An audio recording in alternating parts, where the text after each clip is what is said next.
Speaking of your boss and her story, uh, my mom came at me with, "Hey, you know that uncle you don't like? Do you want to take a 15-hour road trip with him to New York so I can see you?" And I think at that moment I realized I'm like, I've felt so alienated from this family long enough to really, like, okay, one, the idea of being in a car with someone I don't like for that long doesn't sound fun. Right. But no, I love you, mama. I love you, mama. It's not worth it. Like, you're not like Thanksgiving, spending Thanksgiving with a family that I really only feel close with, my mom and my sisters and my cousin. Not even cousin. Right. My response to my mom was, I'd rather pay for a ticket for you to come see me. If that's all you want is to see me, I'd rather you just come see me and I'll pay for it. But I'm not gonna see you for you. Like, nah. For a holiday that we don't celebrate, we just eat. We just eat on that day. We're not pilgrims. All right. Nah, I ain't coming. I'm good. So yeah, I think that's why, like, when you ask, like, how are your relationships coming into the holidays, that's why, like, that was a few days ago realization. I was like, yeah, it's like that. I think I'm very alienated from it. I don't feel like I have much connection to my family right now. I don't think it's sad. I think it's like, What if? yeah. Like, I was thinking the other day, Thanksgiving really ain't shit to me right now. It ain't what it used to be. I used to look forward to just meeting up with everybody. I look forward to Friendsgiving, but more so than anything. But I really crazy. don't care about Thanksgiving, and like with the family, like it's just, like, everybody's just eating with the family on Thanksgiving. Like, that's all it is. I could definitely see in our lifetime Friendsgiving being more preferred over Thanksgiving. Mm-hmm. Probably within the next 10 to 20 years, I could also see it. Like, I've already seen that shift just in our generation. It's you know so prominent with our generation. you guys are the first person, or whoever said it was the first person that I heard say that, but I definitely see the love for Friendsgiving. Mm-hmm. People do it. People for sure is making it a thing, and I think a lot of people are falling out of love with Thanksgiving. I also used to love it, but it's really just Christmas without presents. Do you guys think that Thanksgiving, like, we used to love it because, like, public school was just like pushing it, like, it was just like, It's always been the food for me. it's always been the food. It's always been the food. But I did love the camaraderie.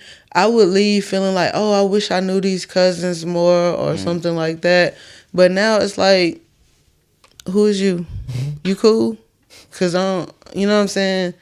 I done beef with that many of them. Like, Yeah, I don't even think I'm beefing with them. It's just like they just growing up into separate people, separate lives. That too. We're just not intertwined they anymore. come with whole families and shit. It's not and like they're not putting the effort. I'm not going to put in the effort. I'm not either. Especially when we be done linked up at the family reunion. We talked about how much we done missed each other. Exchanged numbers only for us to not use it. You know what I'm saying? Like, I'm good on that. And all of my cousins who I looked up to Fell off the pedestal. fell off hard. That sounds like some lyrics, by the way. Like, exchange numbers that we ain't even use. I'm just saying. That's how life That sounds like some Drake shit. That's how life be. I hate that y'all beefing with y'all family like that, though.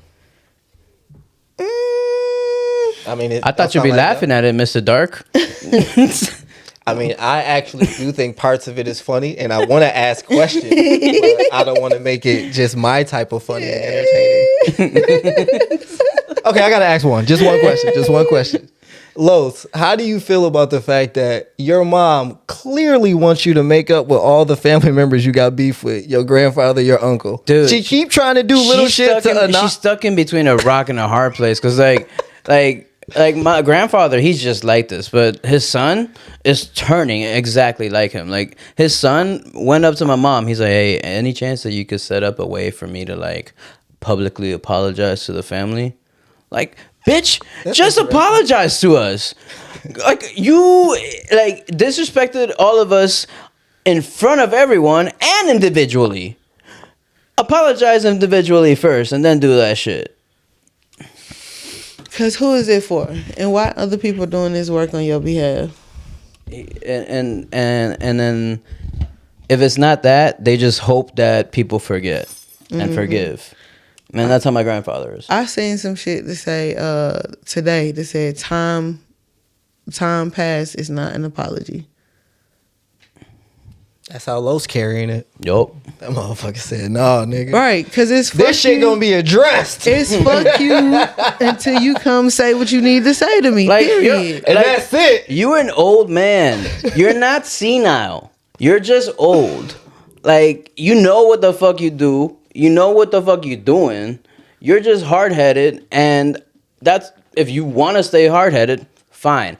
But we had our discussion. I told you. I will forgive, but I won't forget, and we're not on good terms. Is that forgiveness? I guess that still is. You don't got to be on good terms after forgiveness, and just calling it out doesn't make it bad. Good shit. Standing up for your boundaries. Yeah, I mean, like, in that situation, it was about me when I said that. Like, I really needed to set that boundary, and the little moment that you ease off of that boundary, he's trying to take advantage immediately. Like, when they came to visit, I was cordial with everyone, my grandfather and uncle included, and yeah, he's just been trying to call me ever since, like as if nothing ever happened.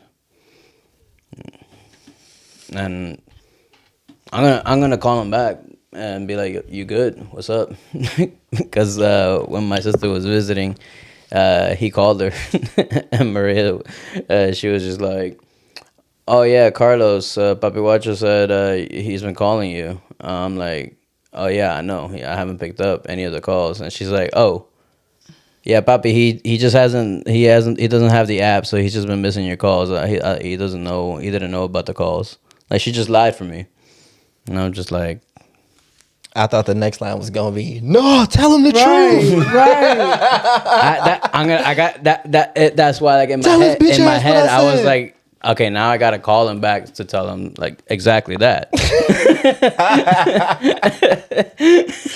Like, I'm really, I don't know why I feel so. No, I do know why. It's about my mom. I know some shit he doesn't know I know, and so, like, I gotta protect my boundary even further. Just, I guess, in my head, for my mom's sake. But that kind of brings me back to my original question. How do you feel about the fact that your mom is trying to, reconcile, like recreate the bridge that's been burned? And they seem to be trying to as well. Mm-hmm. And you just like, nah. And again, I think it's dope that you're like setting your boundaries and sticking to them. But I'm just curious, how do you feel as the person that you're doing it for is also one of the people that want you to reconcile? I get it.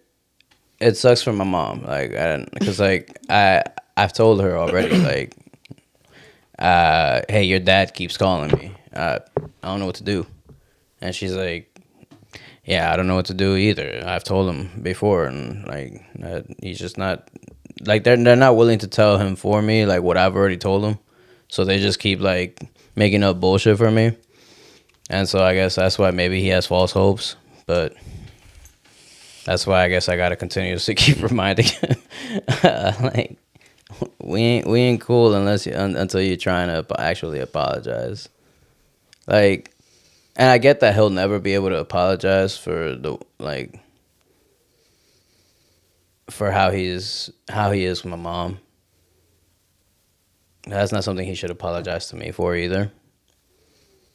But there's just never even an attempt to apologize for the trouble he's caused and the separation he's caused in the family. And the only thing he keeps asking for is, let's all be a family together anyways.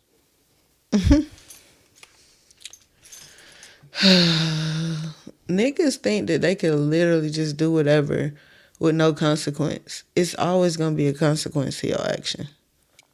It's always gonna be a consequence to your action.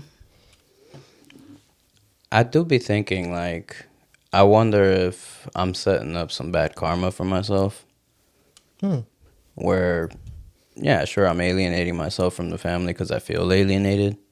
But when I get old and I start seeming crazy, but my body functions is not just, they're just not working. Now I seem crazy. No one's going to believe me or want to take care of me type of deal.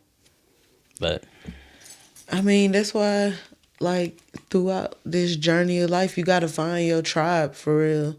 And that's why the Friendsgiving has become such an integral part of us, because we aren't connected to our families like how we used to. All of them was foul. We calling out bullshit behavior. Excuse me. We're calling out BS behavior more frequently. You know what I'm saying? No, I can't be cool with you. You molesting me. You know what I'm saying? Like, why you think I'm finna not sit up here and protect? Why you think I'm finna sit up here and protect your image when you didn't care about protecting me? You know what I'm saying? Like, it's a lot that we dealing with, and I just feel like we don't put family on a high pedestal, because I already got to fight out here in the world. I shouldn't have to fight inside my home with people who know me, who's supposed to love me by default. Like, if y'all.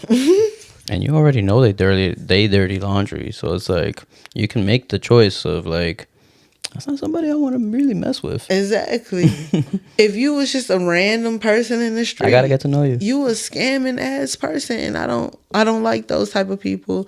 I don't associate with those type of people. I don't invite those type of people into my home. Once you done stole from your own family, like, you would go low, fool. And I don't need that type of energy around me.